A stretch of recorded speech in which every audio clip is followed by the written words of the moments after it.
Hi everyone, welcome to Best Invest India YouTube channel. आज की video कुछ खास है क्योंकि हम लेकर आए हैं कुछ ऐसी कॉमन मिस्टेक्स जो कि इन्वेस्टर अक्सर करते हैं और जिससे कि उनको काफ़ी ज़्यादा मनी लॉस होता है या फिर फ्यूचर में हो सकता है।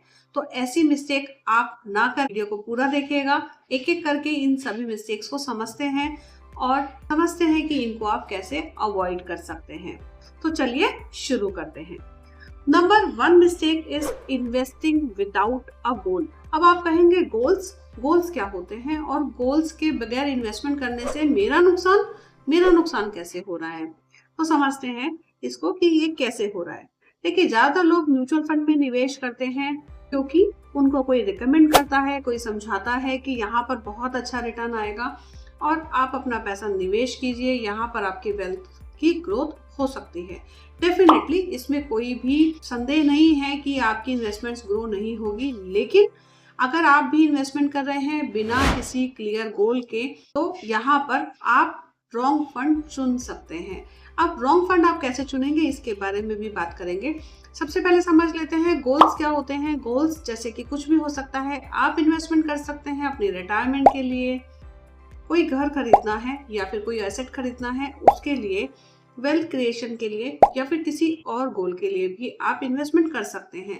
मान लीजिए कि अभी आपको शॉर्ट टर्म में यानी कि 1 साल के बाद में आपको कुछ पैसा चाहिए क्योंकि आपको कोई एसेट खरीदना है। मान लीजिए कि आपको कार खरीदना है और आपने निवेश कर दिया एक थीमेटिक फंड में और मार्केट आ गई डाउन, तो यहाँ पर आपका उस समय सब्सटेंशियल लॉस हो सकता है क्योंकि मार्केट डाउन आ गई। तो ऑब्वियसली जो आपने इन्वेस्टमेंट कर रखा है उसमें भी आपको डाउनफॉल देखने को मिल सकता है।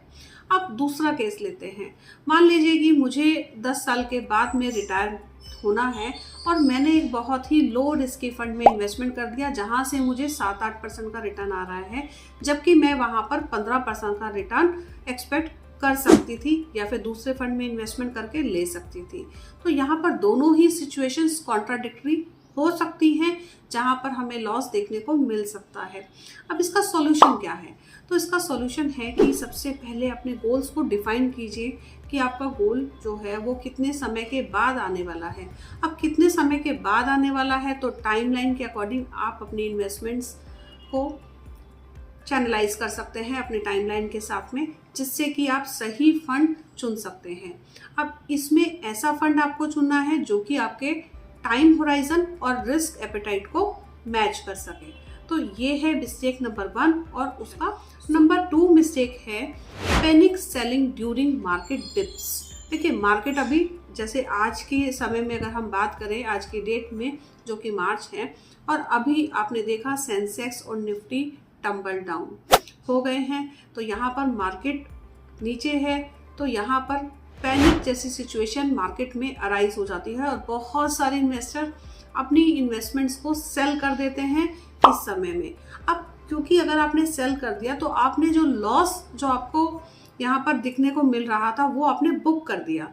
अब देखिए, मार्केट का जो नेचर है वो देखिए, यहाँ पर हमेशा बियर फेज नहीं चलेगी, हमेशा बुल फेज भी नहीं चलेगा। तो दोनों फेजेस चलती रहती हैं, कभी बियर और कभी बुल फेज आती रहती है मार्केट में। तो ऐसी सिचुएशन में जब मार्केट डिप है उस समय में अगर आपने अपनी इन्वेस्टमेंट्स को लिक्विडेट कर दिया, अपनी इन्वेस्टमेंट्स को सेल कर दिया, तो आपने जो लॉस था उसको बुक कर लिया। तो लॉस बुक करने की ज़रूरत नहीं है, यहाँ पर पेशेंस की ज़रूरत है। इसीलिए अगर टाइमलाइन के अकॉर्डिंग आपने सही इन्वेस्टमेंट की है तो यहाँ पर आपको पैनिक सेलिंग की ज़रूरत नहीं पड़ेगी। अगर मान लीजिए आपका रिटायरमेंट अभी 8 या 10 साल या 15 साल दूर है और अभी मार्केट डिक्लाइन हुई है तो डेफिनेटली इट विल राइज। तो ऐसा नहीं है, इसीलिए अपने पैसे को यहाँ पर क्रैश मार्केट में भी बनाए रखें, लेकिन क्रैश मार्केट समय है जहाँ पर आप ज़्यादा इन्वेस्टमेंट कर सकते हैं। तो सॉल्यूशन हमने बात की, यहाँ पर हमें रहना है पेशेंस रखना है, हमें लॉन्ग टर्म वेल्थ क्रिएशन पे फोकस करना है और इमोशनल डिसीजन को टाटा बाय बाय कर देना है। तो ये थी mistake number 2। Mistake number 3, we do not consider inflation and tax implication of investment. किसी भी इंस्ट्रूमेंट में इन्वेस्टमेंट करने से पहले ये ज़रूरी है कि आप इन्फ्लेशन को कंसिडर करें। और दूसरा, वो इन्वेस्टमेंट जब आप सेल करेंगे तो उसका क्या टैक्सेशन होगा आपके लिए, इसको समझना ज़रूरी है। क्योंकि मान लीजिए कि आपने रिटर्न कमा लिया 8%, 10%, लेकिन आपका 30% का टैक्स स्लैब है, तो आपका रिटर्न यहाँ पर कंसिडरेबली कम हो जाएगा। तो ये एक बहुत बड़ी मिस्टेक रहती है, हम इन दोनों चीज़ों को कंसिडर नहीं करते और जिसकी वजह से हमारा रिटर्न यहाँ पर लो हो जाता है। Number 4 mistake is ignoring asset allocation. देखिए, हम लोग इन्वेस्टमेंट कर रहे हैं, एक तरह का फंड हो सकता है बहुत ज़्यादा रिस्की हो और दूसरे फंड में हो सकता है कि एक मॉडरेट रिटर्न आपको मिले। तो यहाँ पर रिस्क और रिटर्न का रेशियो बराबर चलता रहता है। जितना रिस्की फंड होगा, हो सकता है कि रिटर्न आपको वहाँ पर ज़्यादा मिले, लेकिन यहाँ पर हमें एक एसेट एलोकेशन बना के चलना है जिससे कि हमारा रिटर्न एंड रिवॉर्ड दोनों ही एक बैलेंस पोजीशन में रहे। एग्जाम्पल के तौर पे, अगर आपने एक अपनी एसेट एलोकेशन नहीं करी है और 100% पैसा इक्विटी में है, तो मार्केट जैसे ही बियर फेज में आएगा, आपके मनी की वैल्यू भी डाउन आ जाएगी। लेकिन अगर वहीं उसके विपरीत आपने इक्विटी के साथ में हाइब्रिड फंड्स या फिर डेट फंड्स को भी अपने पोर्टफोलियो में ऐड कर रखा है, तो उसमें आपका लॉस जो है वो कम होगा, आपका जो पोर्टफोलियो है वो बैलेंस रहेगा। तो इक्विटी में भी काफ़ी कैटेगरीज होती हैं जिसमें आप निवेश कर सकते हैं और मॉडरेट रिस्क के लिए आप हाइब्रिड फंड में भी निवेश कर सकते हैं। तो यहाँ पर एक बैलेंस आपको बनाकर चलना पड़ेगा, क्योंकि लो बैलेंस के साथ में यहाँ पर आपका लॉस हो सकता है। Mistake number 5, stopping SIP when market are down. अब ये जो आज की करंट सिचुएशन है, मार्च 2025, तो यहाँ पर बहुत सारे इन्वेस्टर्स ने अपनी SIPs को बंद कर दिया है क्योंकि मार्केट फॉल हो गया है। तो ये सबसे बड़ी मिस्टेक है, क्योंकि जब मार्केट डाउन है तो यहाँ पर यूनिट्स का प्राइस भी लो है। तो यहाँ पर इसको हम बोलते हैं रुपी कॉस्ट एवरेजिंग। तो आप इसको एक सिंपल एग्जांपल से समझ लेते हैं। तो आप कब शॉपिंग ज़्यादा करते हैं? ऑफ कोर्स जब सेल लगी हो।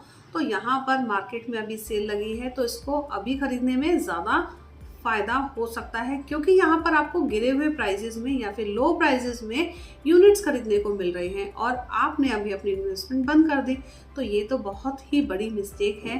अगर आपका गोल अभी लॉन्ग टर्म है तो आपको यहाँ पर ज़रूर निवेश करना चाहिए। हालांकि शॉर्ट टर्म वालों को हम कभी एडवाइस नहीं करते कि इस तरह से इक्विटी फंड्स में निवेश करें, तो उसके लिए दूसरे तरीके के फंड्स का चुनाव आप कर सकते हैं। आप इन सब मिस्टेक्स को समझ गए हैं, तो इंश्योर कीजिए कि आपकी म्यूचुअल फंड इन्वेस्टमेंट्स में आप इन मिस्टेक्स को अवॉइड कर सकें।